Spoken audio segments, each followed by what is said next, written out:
Merci à vous tous.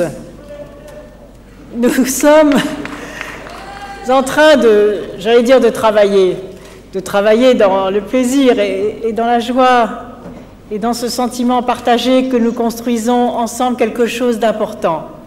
Nous sommes ensemble depuis maintenant 2 heures. Et cette énergie qui se dégage de vous, vient de se dégager à l'instant de Bertrand, qui a porté cette salle et toute cette énergie avec vous.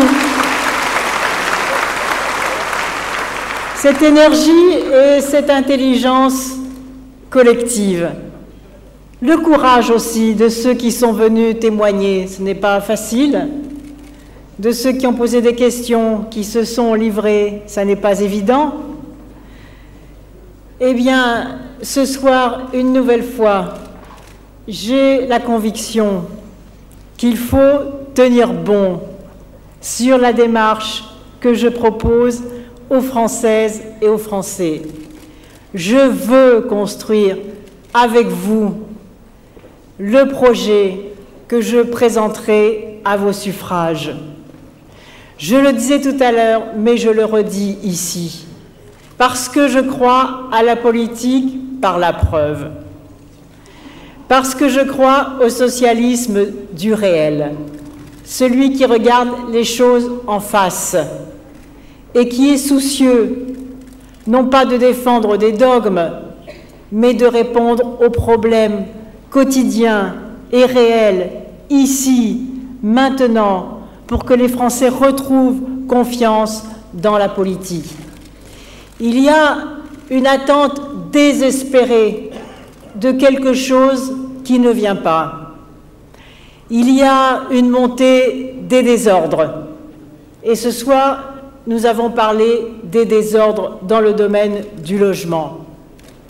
Et les associations qui se sont exprimées, et je reprendrai leurs chiffres, plus de 3 millions de personnes mal logées, 6 millions de citoyens en situation de précarité de logement, 85 000 personnes sans domicile, plus de 70% des logements qui ne bénéficient qu'à 20% de la population. L'écart croissant entre la précarité du travail, l'angoisse des jeunes et celui des personnes âgées, d'un côté, confrontées à la précarité des revenus et à la baisse du pouvoir d'achat, et de l'autre, une exigence toujours plus forte de garantie du côté de ceux qui mettent les logements sur le marché.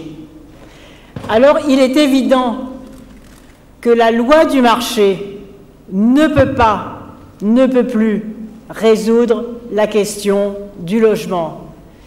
Et donc, ce qui est au cœur de l'action politique à venir, c'est que l'État et la puissance publique, en relais sur les collectivités territoriales, à condition que l'État leur en donne les moyens, assument ses responsabilités pour faire de l'accès au logement une grande cause nationale. Et d'ailleurs, c'est un droit constitutionnel, comme l'a dit l'un d'entre vous, que l'accès à cette dignité fondamentale. C'est la condition élémentaire pour pouvoir se projeter dans la vie.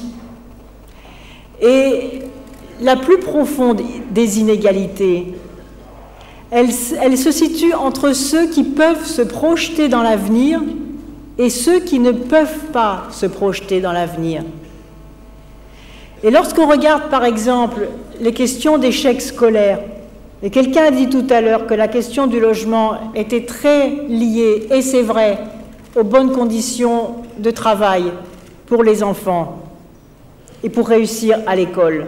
Car lorsqu'il y a une surpopulation dans les logements et qu'il n'y a même pas un coin tranquille pour faire ses devoirs et ses leçons, alors on est très mal parti pour la réussite scolaire.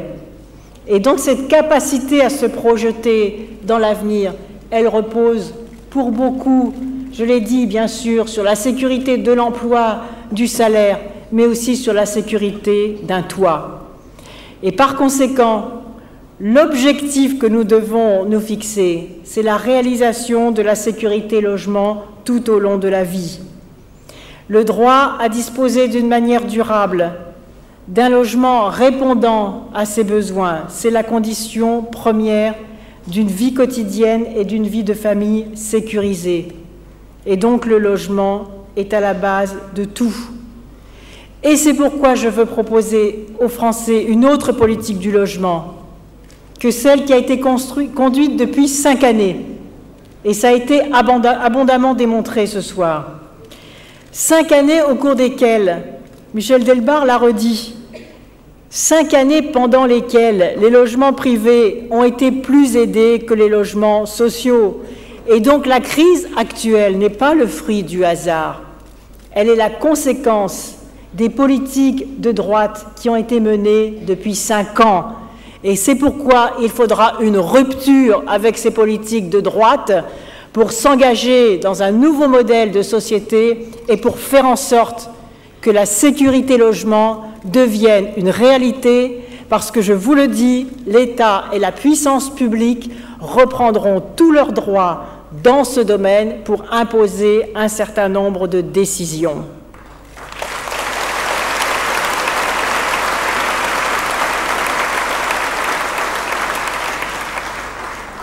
En premier lieu, l'engagement de construire 120 000 logements sociaux par an sera tenu. Mais en disant ce chiffre, et en écoutant René tout à l'heure, je me demande même si nous sommes à la hauteur du problème. La vraie question est là. Et je vous le dis, je ne pars pas de ce débat participatif comme j'y suis venu tout à l'heure. Quand je découvre l'écart entre les chiffres, y compris dans une seule commune ou dans un seul département, par rapport à cet enjeu de construction de 120 000 logements, je pense que nous ne sommes pas à la hauteur du problème et que nous allons devoir y retravailler. La deuxième, les communes qui refusent d'exercer leur mission de solidarité et qui refusent d'appliquer la loi Bertrand, je te le dis, l'État se substituera aux communes défaillantes. Parce que si l'on multiplie les pénalités par 5, mais dans les communes très riches que tu as citées tout à l'heure, mais de toute façon, elles préféreront payer les pénalités. Pourquoi? Parce qu'elles s'imaginent que les habitants des logements sociaux ne vont pas forcément voter pour le pouvoir en place. Elle est là, la principale limite. Eh bien, l'État garantira l'application de la loi et se substituera. Qu'est-ce que ça veut dire, se substituera? C'est-à-dire réquisitionnera dans les communes concernées les terrains pour y construire lui-même les logements sociaux nécessaires.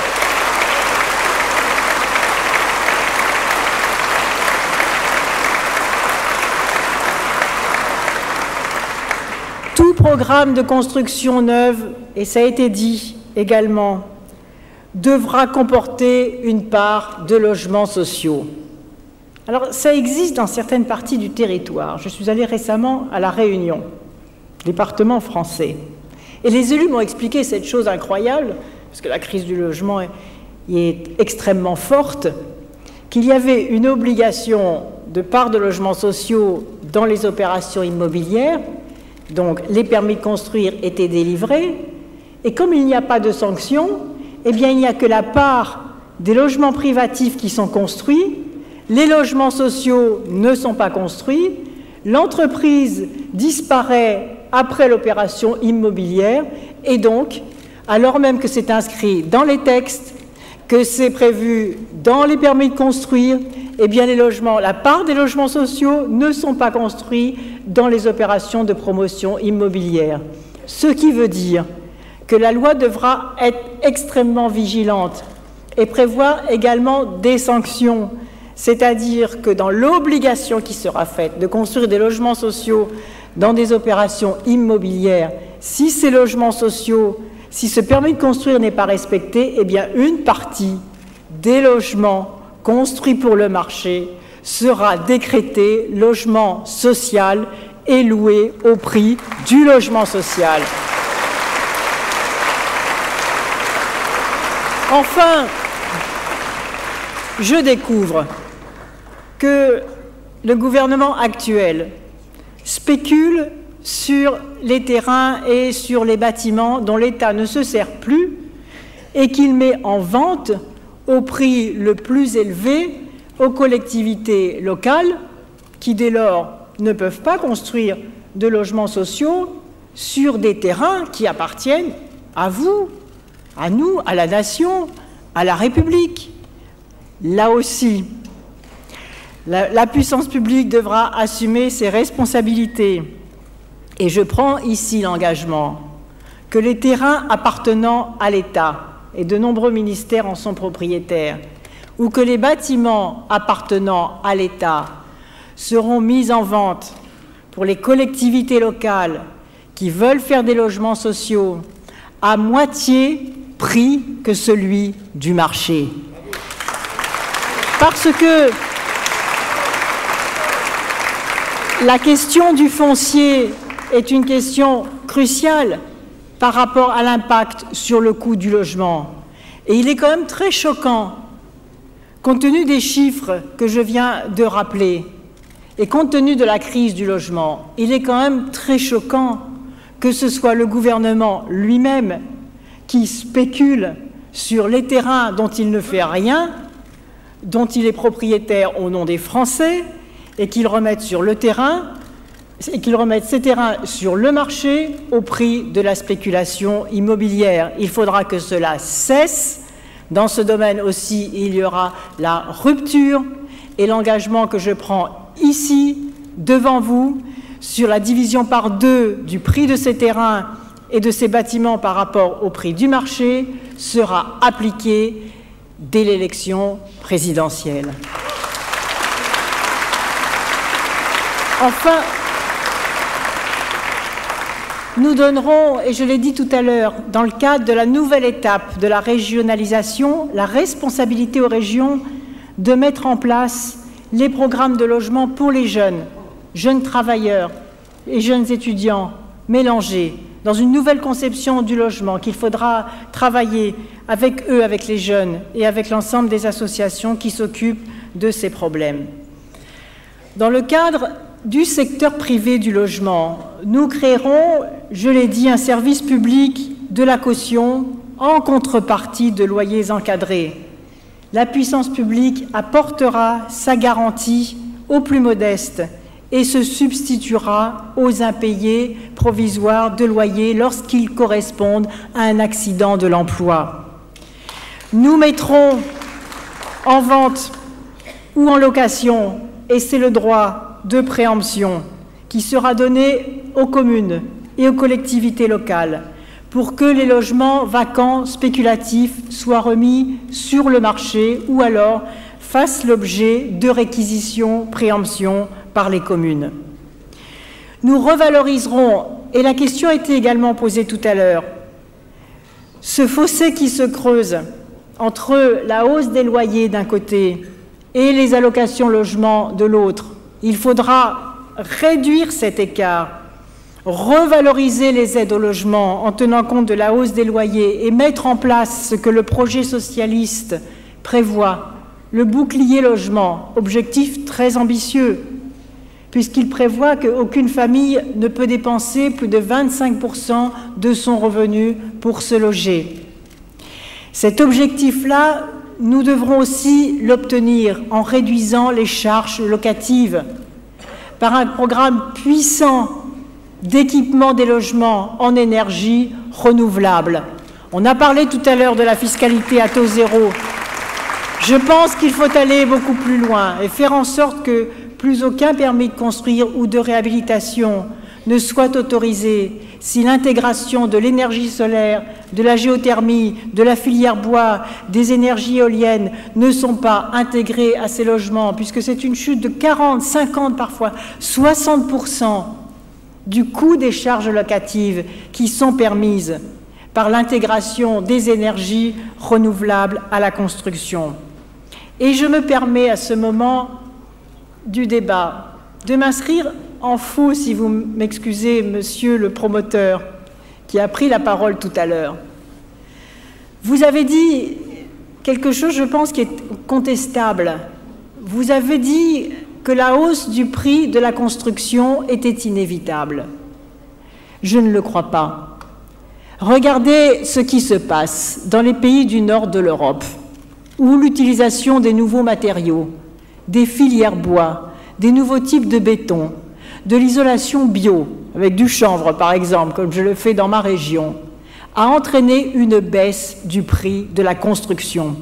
Et je ne vois pas au nom de quoi il y aurait des progrès technologiques dans toutes les filières de la production industrielle, sauf dans le bâtiment. Les super profits, ils sont là, dans les filières du bâtiment. On construit aujourd'hui, mais de partout, sont en lambeaux. C'est inadmissible. Il y a des gens qui investissent tous leurs moyens dans des constructions qui se dégradent en très peu d'années. Eh bien, il y a des industriels du nord de l'Europe qui ont relevé ce défi et qui s'inscrivent dans les filières de construction biologique, dans la filière bois. Nous construisons dans la région que je préside, puisque j'ai lancé un concours sur cette question-là, des logements sociaux 20%, 30%, 40% moins chers, des pavillons individuels 40% moins chers, à partir des maisons à ossature bois qui sont parfois plus résistantes et plus solides que les pavillons vendus à toute vitesse par des gens qui se font avoir d'une certaine façon. Et moi, je mets au défi les constructeurs de faire en sorte que le progrès technologique touche aussi la construction des logements populaires pour qu'ils soient à la fois moins chers, plus agréables à vivre et plus durables. Et ce défi-là, nous le releverons.